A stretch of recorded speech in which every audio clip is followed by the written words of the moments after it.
Hey there guys, my name is Marcus, and in this video I'll show you step-by-step process how you can easily eject flash drive from Windows 11.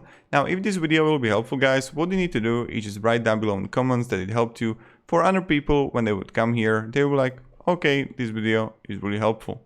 So what you would do is that you would have arrow right here and you would see a USB, and what you need to do is, I don't have it right now because I don't have any USB, this is just like quick tutorial for you. Right click on a USB that you will have, and you will have an eject here, like eject drive, Intel, whatever. Like you can simply eject it. So that's something how you can do it. So again, you go on this arrow, you would have like USB here, right click on it and eject. So I know that you don't actually say it, but this is how we actually do it. Thank you and have a great day and goodbye. See ya.